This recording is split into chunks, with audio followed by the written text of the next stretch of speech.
You guys got your flights yet for Sonoma? I do. Straza will book his about 5 minutes before he's got to go.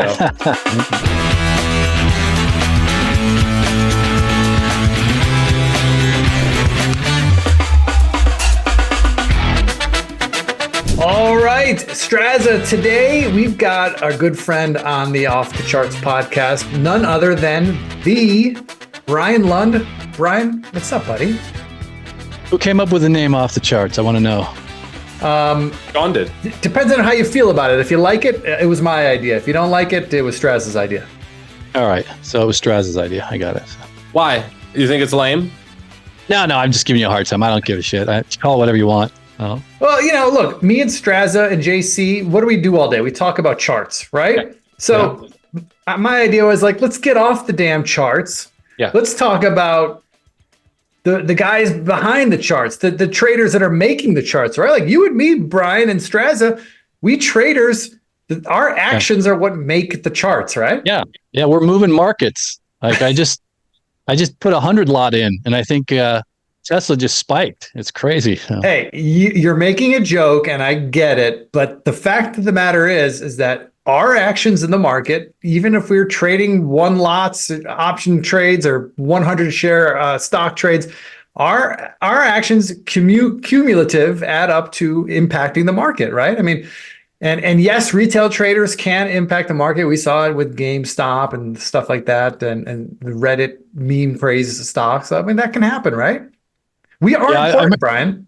I remember one of my favorite moments during that GameStop thing where, they were manipulating GameStop and what else, like AMC. And then there was this big rumor that they were going to start manipulating silver until they figured out that silver was like a gazillion times bigger market cap than it's like there's no way they could have manipulated silver at all. And it was like, and then that went away real quick. Do you think something like that will ever happen again? Well, I was old enough to remember when the Hunt brothers tried to collar the silver market back in the 80s, and it was 1980 actually. And I don't even know the mechanics of it. I don't know if they did it just through sheer size or with derivatives. I don't even know what it was, but I remember it being crazy at the time, and I remember there being like a mania, people selling their sterling silver, like trying to pull out old tea sets, like anything they could. So I don't know. I feel like the market's probably too big, and there's too many people that would like hedge the other side. So I mean, I guess it could happen, but I think it'd be harder to do. How about another GameStop like short squeeze where the short interest is like, in excess of 100% somehow?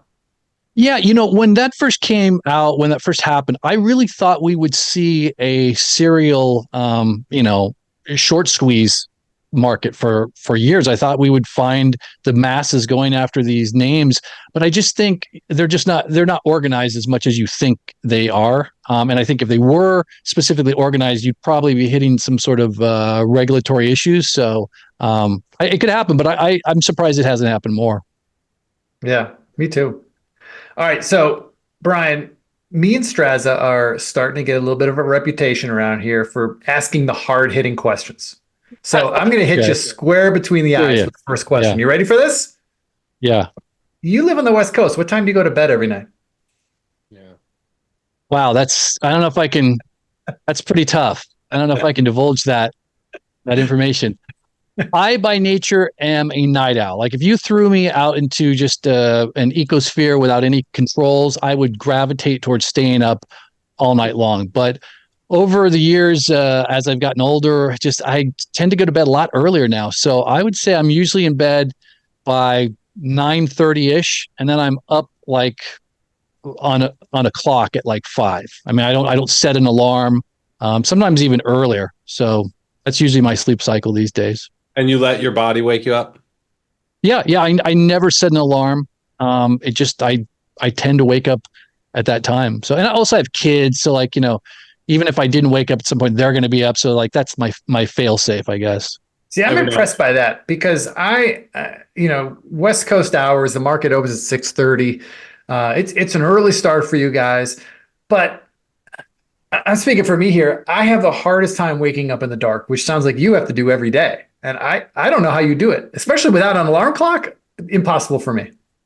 Yeah, like I said, it's not my nature, but I've been associated with the markets, either through trading or through businesses that revolve around the market for 30 plus years. So it's just gotten to be second nature.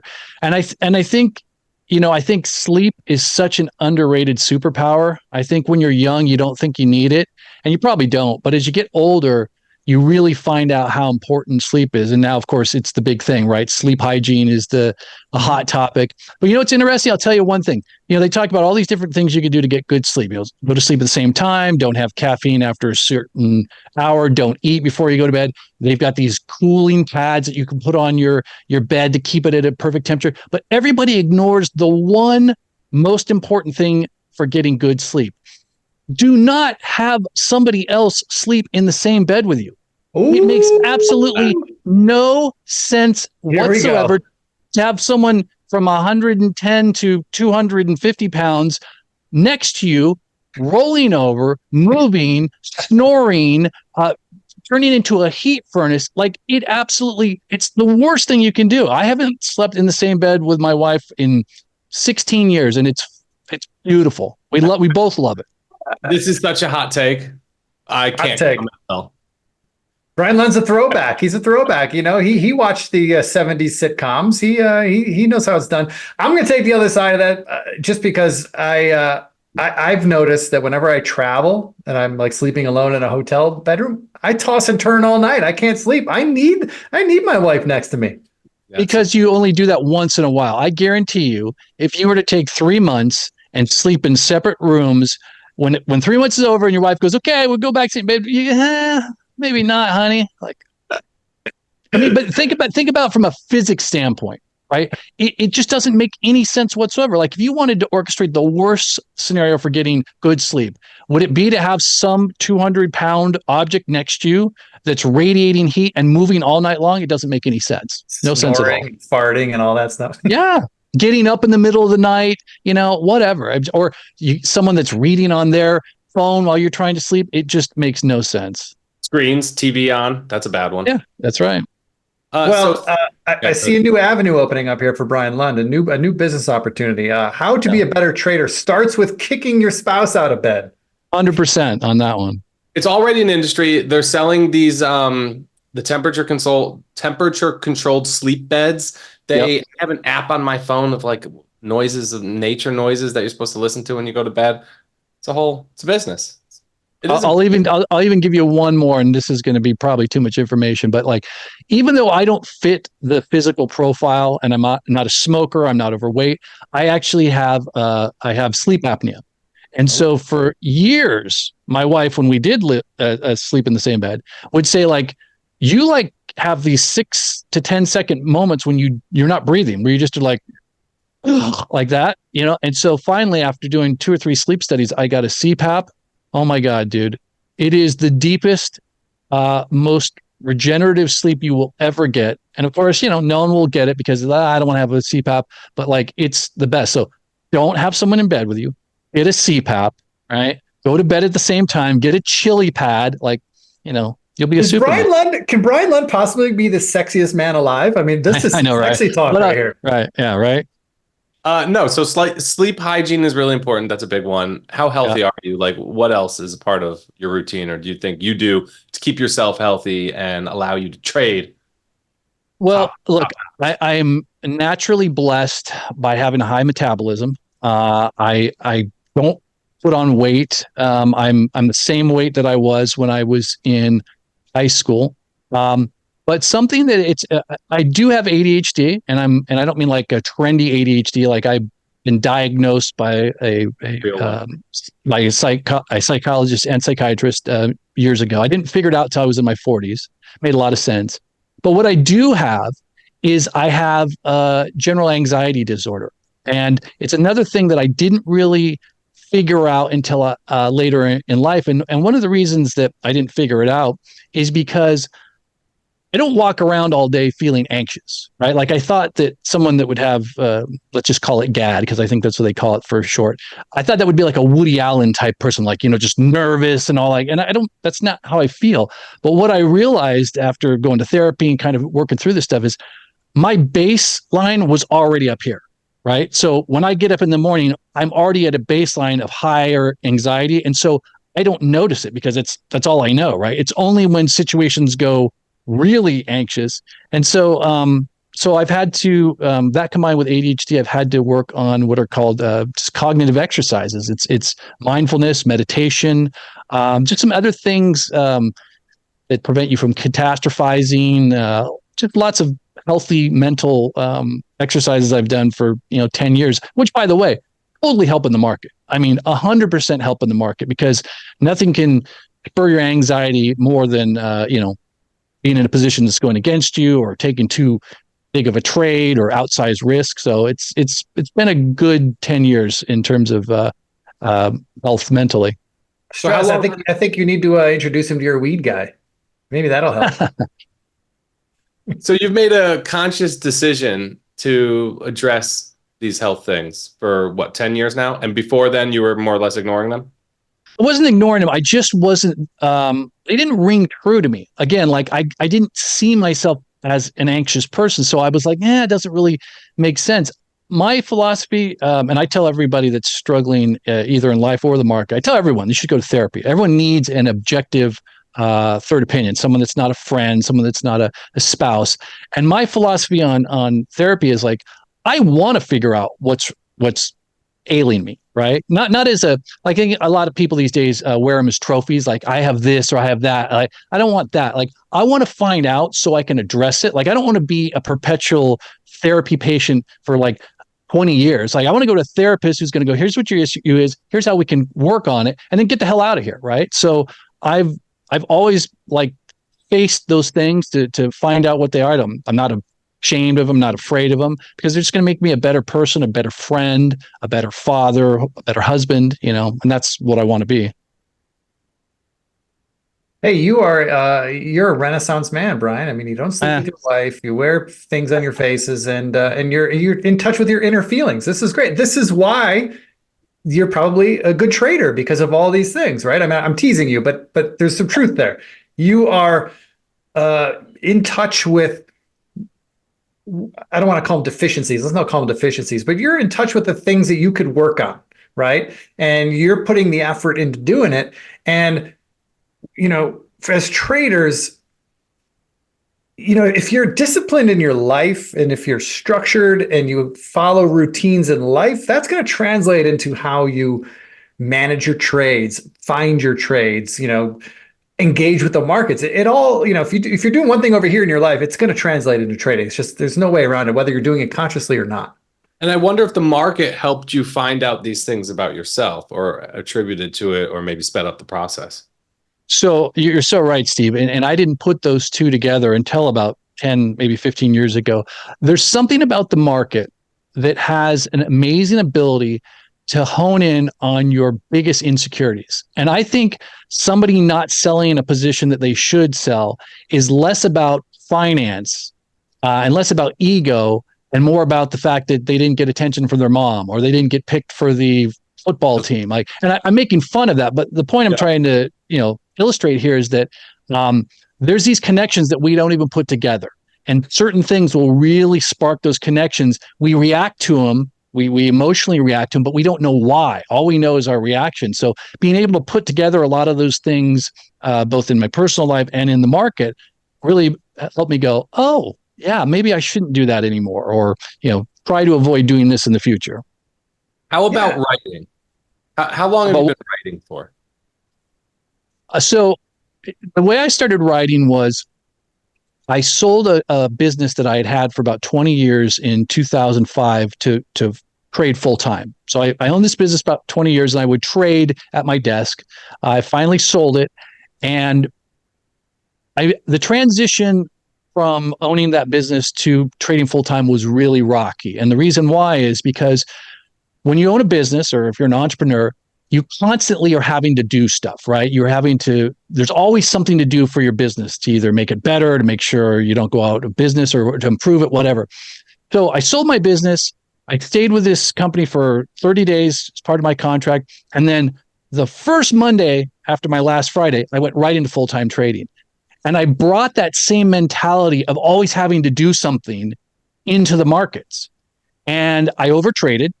I chewed my account up. And after about a year or so, I said, hey, you know what? I probably shouldn't do anything a lot of the time. And so what was I going to do with my time? I had all this time sitting on my hands, waiting for good setups, waiting for good market environments. And so I said, well, maybe I'll just start a blog. So I just got an anonymous WordPress blog. This was like 2007.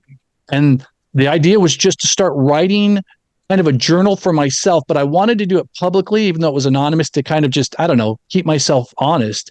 And so that was the genesis. And I'll be honest with you. I don't think I had written anything except an email since I graduated high school until 2007. So is this the same time you realized you had ADHD? That you just had to do something with yourself to keep yourself from trading too much? No, ADHD was a little bit later in the process. I would say that was maybe 2010.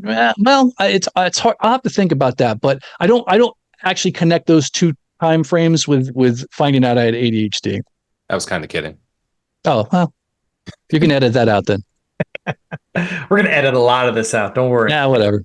All right, Brian. So you started dabbling in the markets in the 80s, right? It wasn't what you did full time. It was more just a little side. Was it because you thought you could get rich trading, or was it because you found it interesting, or because you had ADHD and you just needed to be so busy and have so much going on? Like, what do you think was the thing that really drove you in the beginning? Why did you get involved? Yeah, so back in the day, they had these things called newspapers, right? And so the newspaper had That something thing called folds in it. That's right. Yeah, okay. Yeah. It was made out of leather. And so it had this section called the financial or the business section. And I was always fascinated by these pages and pages of just numbers. Like, what are these numbers? What do these mean? And it was, it would be stocks or it would be bonds, commodities. And I just thought from the youngest age that there was some sort of puzzle there. And if you could figure that puzzle out, there was a way to make money. So that was how I first got interested. And of course, along the way, there were lots of stumbles trying to figure out what, what technique or what method you could use to find the answer to those puzzles. Okay. How would you describe your method or your style? So I would say, I always say trading isn't easy, but it doesn't have to be complicated. I think over the years, I've simplified my methodology a lot. In the beginning, like everybody, I went for the fundamentals, right? I started learning about PEs and I bought a subscription to Value Line and I would watch the news shows and read the Wall Street Journal, and that just was not going anywhere. And back in the early 90s, I happened upon this, there was this, one of the first online services called Prodigy. There was America Online, there was one called Prodigy, and they had these bulletin boards, and there was a Money Talk bulletin board, and one of the sub bulletin boards was it was called Technical Analysis on the Net. And these were guys, old school technicians. They were Gann guys, the Wyckoff guys, right? And I had never heard of technical analysis, but it made so much sense. Like, oh, wait a minute. These are graphic representations of two eternal traits of mankind, fear and greed. That's what they are, right? And they never framed technical analysis like it can predict stuff. They framed it like it can help you get an edge, right? So I went into technical analysis, and then, like most people when they go into technical analysis, I used every indicator in the book and all sorts of charts and time frames, and it was like chart crime after chart crime, and that did nothing for me. And of course, it was really bad with my ADHD, which at that time I didn't know I had. So the long-winded answer to your question is, over the years, I've said, this doesn't work for me. This doesn't work for me. And basically, I'm chart patterns, support and resistance levels, and the occasional moving average is what I usually use. I don't even really use volume that much anymore. I used to be a big proponent of volume. If you had a breakout, you had to have an expansion in volume. If you didn't, it was likely to fail. But if you just look at the NASDAQ for the last few years, we've seen it progressively go higher when you see, volume going like this, and it just goes. So why do you think that is? I'm the same way, but I've just seen way too many low volume breakouts be valid breakouts at this point. We barely use it too. Yeah, I'm not sure why that is. And I think not unlike trying to figure out, what the fundamental or the narrative is behind a stock that's going up, there's no point really to try to figure it out. But what I do think is think about the world, the mechanics behind the market. Like, I've been around the market for a long time, and I still don't feel like I really know how it actually works, right? Behind the scenes, the market makers or I worked, I was a principal for a broker dealer once. And sometimes we'd have to call the trade desk for I think it was Apex that we were using. I'd call the trade desk and I didn't know where these guys were. Like, I felt like they were in a bunker and they had visibility into moves in the market that were the like 5 decimal points to the right in how, small thing. And like, where is this happening? Like, so I don't even really know. I don't even know the mechanics of a regular stock movement, let alone why the NASDAQ would continue to go up on lower volume.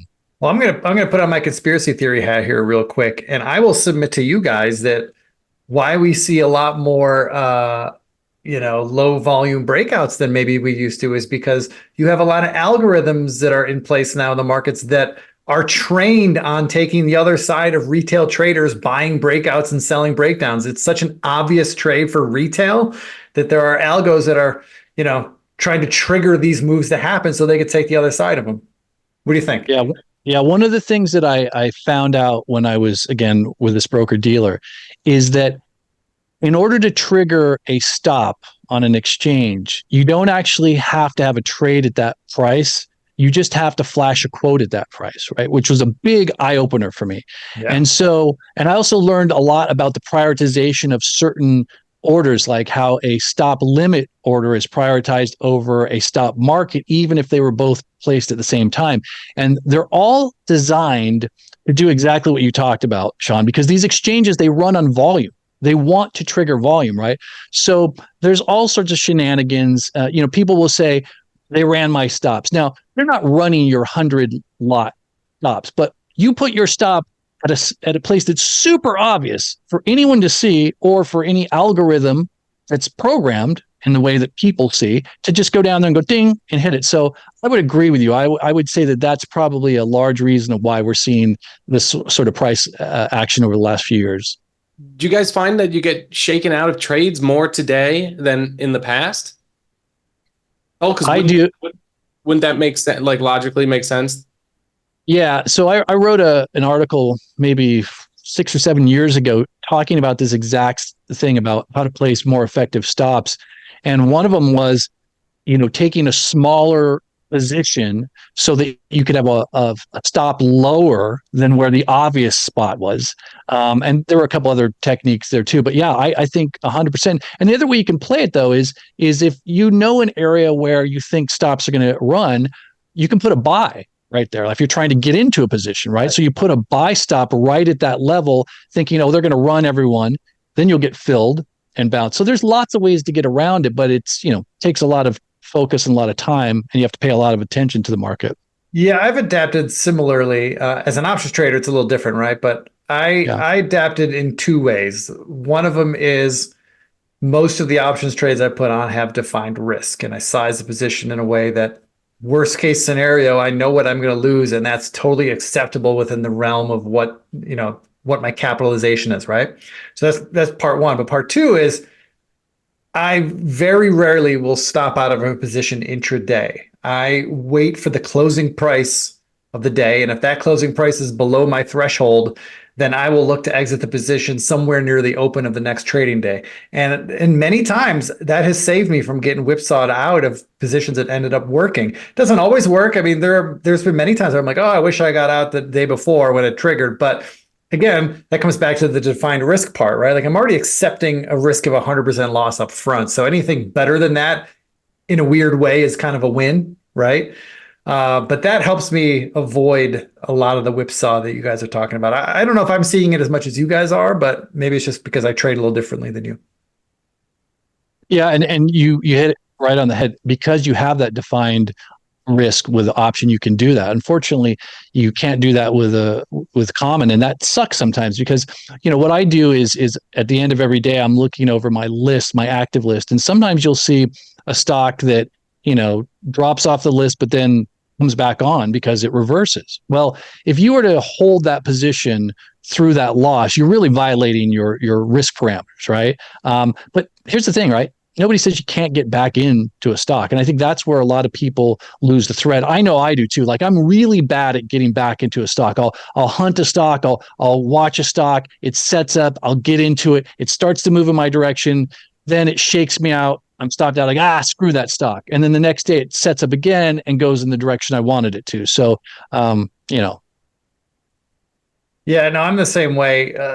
Sadly, if a stock beats me once, I'm like, all right, you're getting put back in the cooler for a little while. I'm not going to pay attention to you until I've forgotten about it and I've moved on. Because a lot of times I'm just totally susceptible to it. If I go in again a second or a third time, it's like instead of it being a smart setup, my mindset is like, oh, this is a revenge trade. I'm like, I'm going to make that money back. I'm going to show this stock that I was right, and that's terrible. And isn't that funny? Because we're literally contriving that setup. Right? It doesn't like there's this scene that I love. I don't know if you guys remember the movie Grosse Point Blank with John Cusack. So we were just talking about that today, Straz, on Spaces. That movie. This is the second reference to this strange movie that I've never heard of today. Really, that is so weird. Funny. I guess I got to watch it. It's a sign. So anyway. he's a hitman. He drops out of high school. Nobody sees him for 10 years. He goes back to his reunion. And he's a totally different guy than he was back then. And he runs into what was one of the bullies, the guy who had a problem with when they were in school. He doesn't care anymore, but the bully's like, all right, man, come on, let's settle this. And he goes, do you think there's anything between? There's nothing. Like, I haven't thought about you for 10 years. There's nothing here, right? It's all in the bully's mind. And I find that so much of my time in the market, my time in life, sometimes my time on Twitter. Like, you're like, I'm in an argument with, there's no argument going on. What's going on in your head? Like, I'm in a fight with this stock. No, a stock is not a thing. You are fighting with yourself. Just get over it. Get back in the stock. Man, this is, it's bringing back a memory. I mean, how many times have we done that, Brian? You and I especially. We've been involved in Twitter FinTwit since the beginning. I mean, since the dawn of time, right? How many times have we thrown out a chart? Hey, I like this chart and I'm bullish here, or whatever. You've made some kind of comment on it. And then you get some other guy, usually a rando with some anonymous handle, who just rips into you about how this is the worst idea ever. And you know what? We oftentimes can both be right. It's just because you're on one time frame and the other guy's on a different time frame. And ultimately the argument just comes down to differences in time frame. But no one's wrong and no one's right. It's just, but people just want to, like, they're seeking validation on social media for their ideas, and they get really angry if you say anything that's different than what they think. Yeah. I mean, look, social media is a toxic swamp.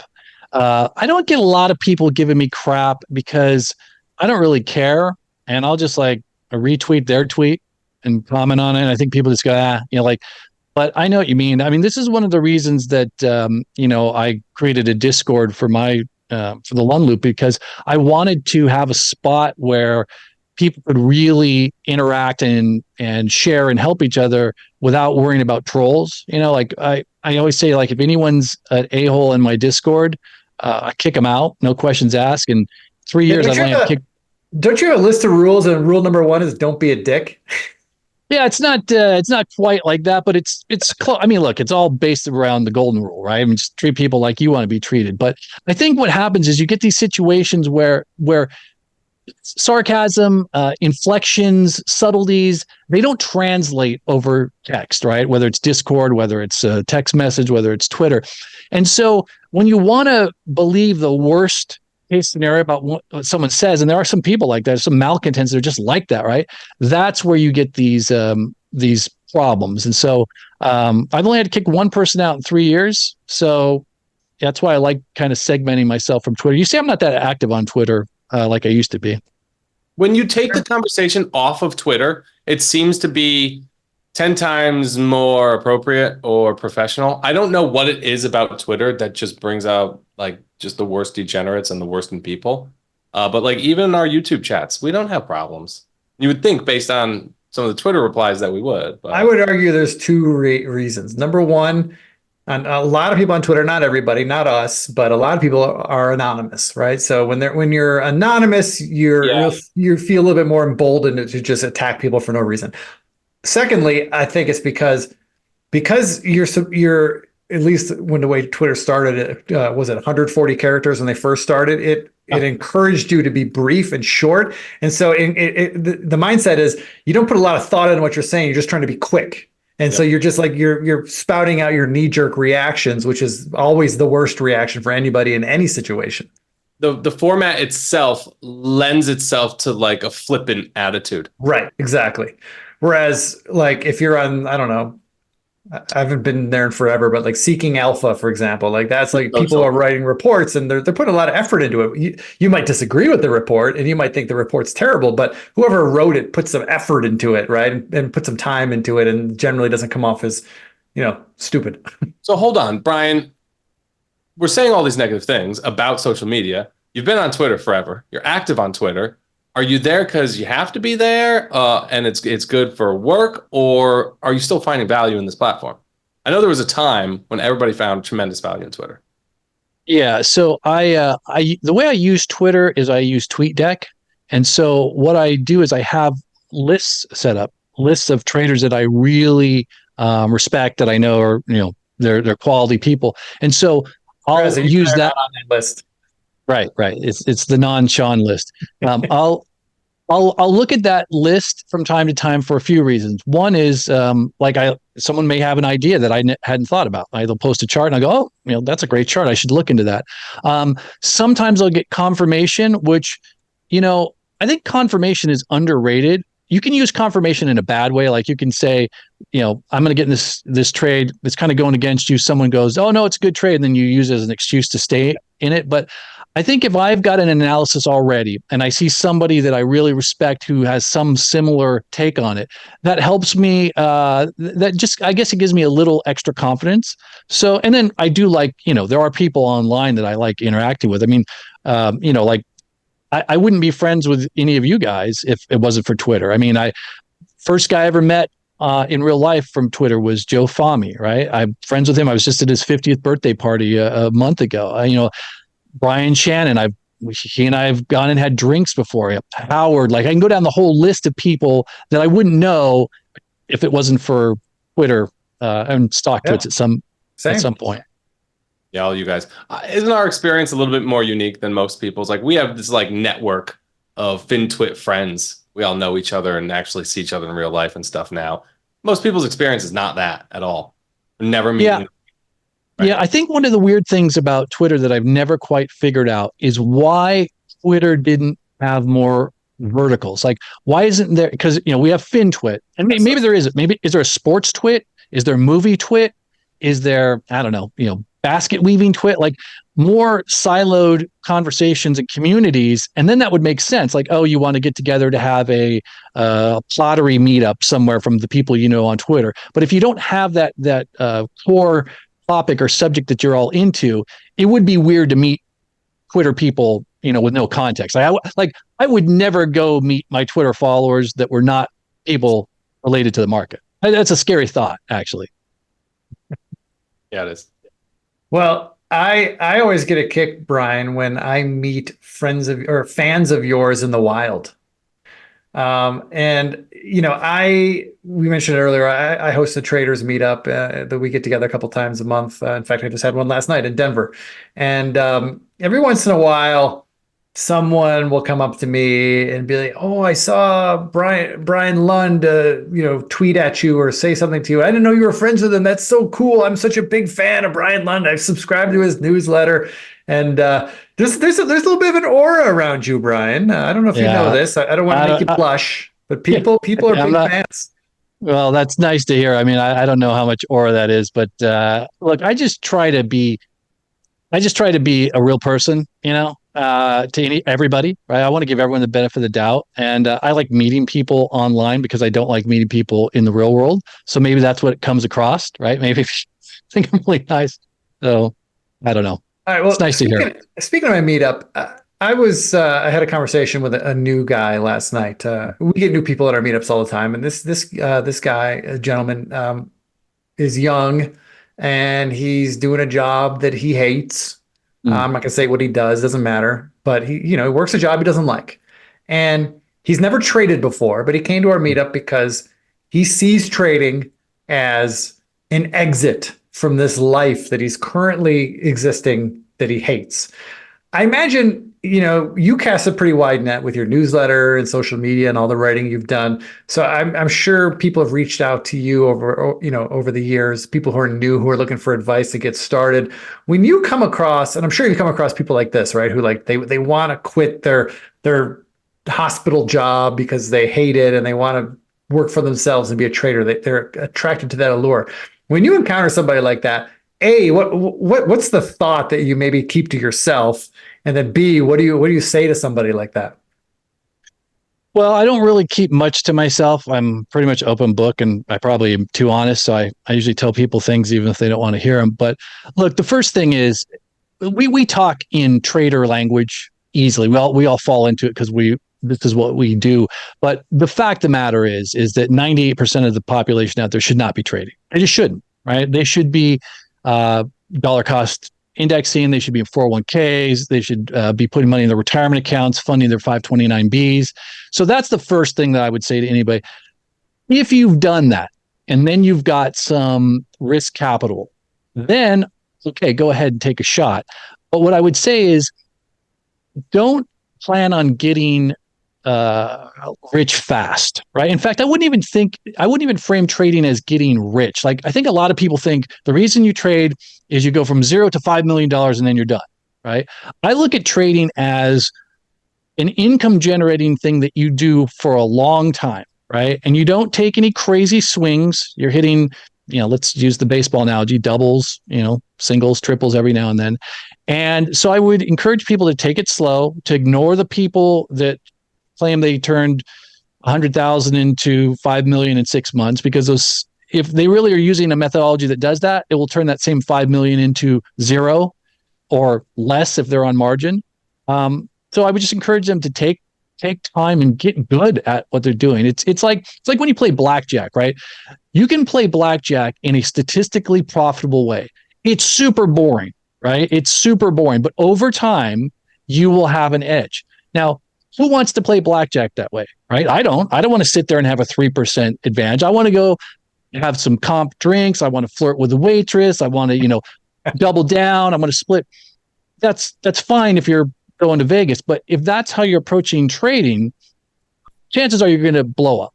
And so you have to take more of that long-term approach, especially if you're young. God, if you're in your 20s or 30s, you can look forward to decades and decades of consistently earning income if you just take the time to learn how to do it in a responsible, risk managed way.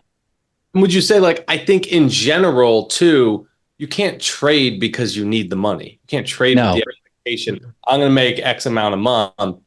I did that a long time ago, and it was one of the best lessons I ever learned. Like, you can't impose your will on the market. You take what it's willing to give. You can't dictate a salary, right? Because you have to pay a mortgage payment. You're setting yourself up to fail. Nobody's going to. It's not an ATM. You can't just decide what you want to take out of it every month and do it. It doesn't work that way. So I'll tell you that from 2005 to 2010, the 5 years that I was just trading full time. And when I say trading full time, I mean, I had no newsletter. I had no other job. I know that, like, my only income that I made was from trading. Probably the 5 most stressful years in my life, which, by the way, happened to coincide with the financial crisis, right? Or a great time to pick to trade full time. That's when you began full time. What's that? That's when you began full time. You just walked right into that mess. I began in 2005 and started shorting housing stocks in 2007 because I thought they were overpriced, right? And as we all remember, they kept going higher and higher. There were literally days when I puked at my desk, right? Which is just, what's that? Most people would think, you just said you're shorting housing stocks in 2007. Most people are probably thinking, wow, what a hero. He probably killed it.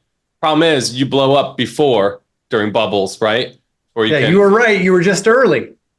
Yeah, look, the first day I was trading full time, I shorted a bunch of housing stocks and made $7,500 in like a blink of an eye. And I thought, it was like my first time, like first time you ever trade, like when I was 18. I made money on a stock, which is the worst thing that could happen to you because you think it's super easy. Well, this is my first time. This is the first time trading for a living. I made a killing. And I was like, honey, order the Lambo, and of course it didn't go like that. But the point I'm trying to make is that it is super hard to rely only on trading for your income. And I'll tell you the truth, and I've told anyone to ask this. If you look back at the 37 years that I've been doing this, I've always been more consistently profitable when I had another gig or I had something else that was providing a steady stream of money. And it's not because I could then take chances with my trading. It's that I wasn't under the gun to have to trade. I could sit there and go, nothing really looks that compelling, or the odds are not in my favor today. I can wait until next week or next month till I get a fat pitch. Whereas if you have no other income stream, every day you wake up, you're like, okay, I got to find something. And then there's a tendency to force trade. And we all know how that ends up. I literally don't do anything during bear markets now. I'll just golf or like I don't do anything. I write. Our research is stellar during bear markets. Like we're pumping like 3 posts a day. Bull markets, like I'll go crazy. But that's just something in the past I used to be like, oh, bear market, I got to make as much money as I did in the bull market and give it all back. And it's just, I guess stuff you Draz is not lying. We went to Asia a while back, and he was giving a presentation. One of his slides, it described, a little background of who he was, where he went to school, where he's worked, blah, blah, blah. And then at the bottom, it said, what he's into, like golf and whatever, golf and cooking and food or whatever. And you were like, and this is what I do during bear markets. And I was like, that's perfect. Yeah. In 2022, I found myself not shorting. I mean, sometimes I'll scalp NASDAQ futures. I'll go short long there, but like generally not shorting and trying only to go long on counter trend rallies. And I think I heard Brian Shannon say this, and I hope I don't misquote him. But I think he said he's not as adept in bear markets, so he'll overperform the market in bull markets, but he'll also overperform in bear markets, but like murdering this. Like if the market is down 10%, he'll only be down 2 or 3% in that bear market. But if the market is up 20%, he'll be up 30, 35%. So he takes more of a defensive stance in bear markets. And again, I probably shouldn't be speaking for Brian, but I'm pretty sure that's what he said.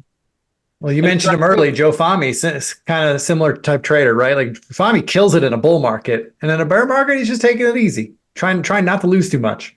Well, I mean, let's talk about that, right? Because don't you have to manage short positions very differently than long positions? Isn't like you look for faster moves, more momentum, shorter time frame. It's not the same. You can't just take your long process and flip it on its head and then apply the same process on the short side. It doesn't work.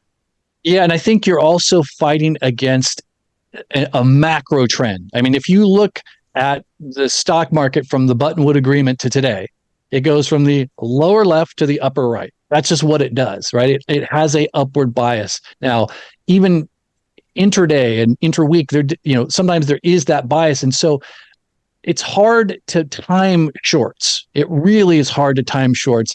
And then you can also, like holding a short overnight, who knows what news can come out, and you can just get your head handed to you. So I don't know. I used to short a lot more. But again, as I've gotten older, as I've simplified my process, as I've tried to use that 80-20 rule, like, I'm using, 20% of my effort to get 80% of my value out of it. Shorting just hasn't been part of that 20%.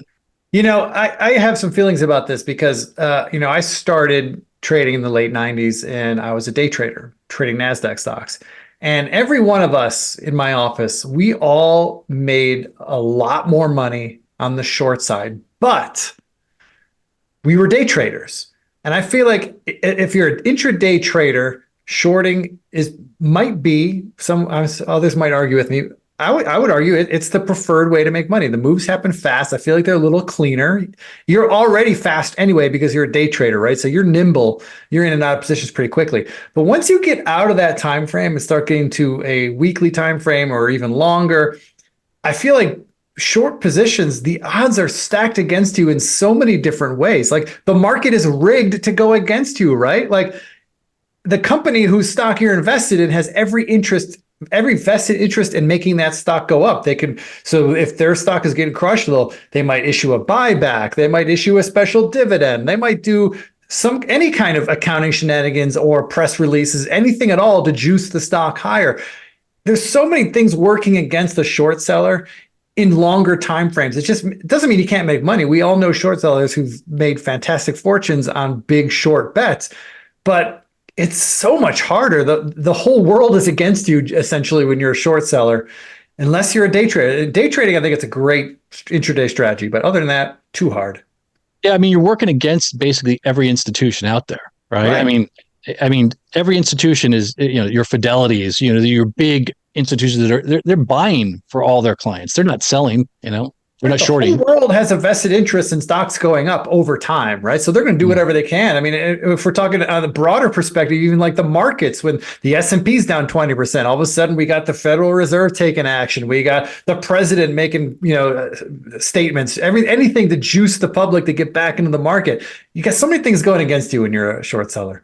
I think that we are also weirdos in a way here in America, and there's a different feel to it. It's not like this everywhere else, where I think the great financial crisis really, really kind of hurt in that way. And movies like The Big Short and all the books that were written about it, it's so sexy to short here. And our financial markets are so developed, it's very easy for just about anybody to short. Go to other parts of the world, not only is it unpatriotic and they're not into it, and it's kind of like they don't like it at all, or even the idea of betting against the companies and the brands that they use and are consumers of.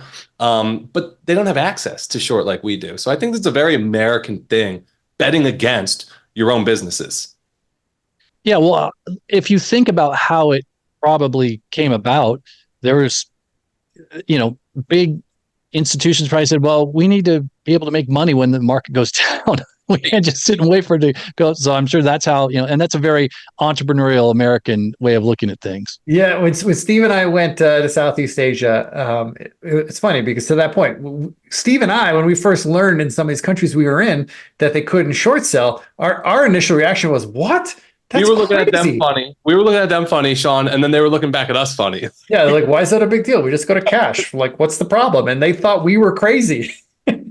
But that was an interesting, that was an eye-opening experience. And I have looked at that thing a little differently since then, Straza, for sure. Well, think about trading just in general. Think about market. Think about public participation in markets. Like, I'm still shocked at how much of the world's population is not involved in the markets in the way Americans are. I mean, you go to someplace like Australia and you talk to someone about, doing what we do, and they're like, nah, whatever. Like, or so much of the world doesn't have that same mentality. So I do think that there is somewhat of a American spirit to the stock market. Now, I mean, you see it obviously in Asia, you see it more in India, but talk to the average German, they're not really day trading. They're not doing stuff like your neighbors are doing.